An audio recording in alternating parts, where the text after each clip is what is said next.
আমি ডিসিশন নিয়েছিলাম আমি আর ফুটবল খেলবো না, আমি জব করব, কারণ আমার ফ্যামিলি তো চালাতে হবে।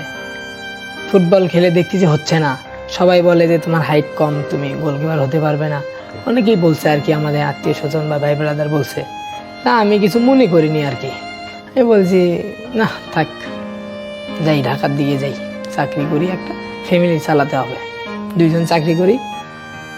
তা চাকরি করবে আসবো, আমার 22 তারিখে ঢাকায় আসার কথা, কিন্তু সেই সময় মানে এই খেলাটা 12 তারিখে আমাদেরকে রংপুরে ডাকে 3 দিন আবাসিক ক্যাম্পের জন্য আর কি। তো রংপুরে যে 3 দিন আবাসিক ক্যাম্প করলাম, পরে শুনি যে 17 তারিখ আমাদের ম্যাচ, 16 তারিখ আর কি, সরি 16 তারিখ আমাদের ম্যাচ। তা আমরা 16 তারিখ হয়তো বা খেলা হবে, 17 তারিখ 18 তারিখ মানে 19 তারিখের ভিতরে ফাইনাল খেলা হয়ে যাবে আর কি। পরে আমি 19 তারিখে বাসায় আসবো, এসে 20 তারিখে আবার চলে যাব। মানে আমি জানতেই না যে এই খেলাটা থেকে আমি এত দূরে চলে যাব আর কি। আমি যখন এখানে ফাইনাল খেলে বাসায় যাই, যাওয়ার পরে মানে তার একদিন পরে বাড়িতে গেছি, তো ফেসবুকে এতটা ভাইরাল হয়ে গেছে আমি নিজেও জানতাম না।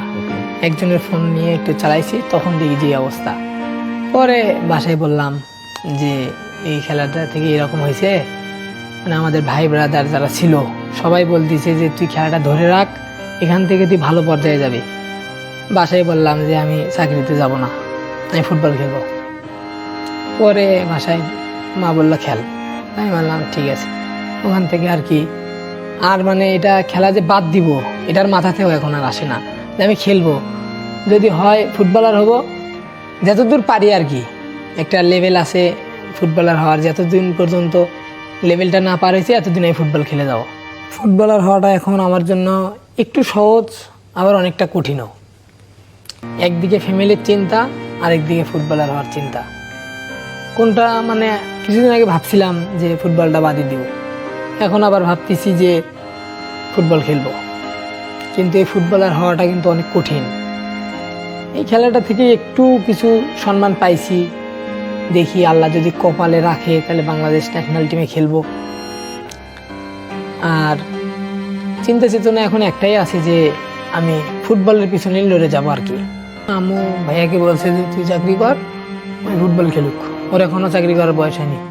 মানে ফুটবলে এখন খেলতে যাচ্ছি যে আর কি, একটু একদম বাধ্যতামূলক করতেই হবে, নাহলে সংসারে একদম চলবে না।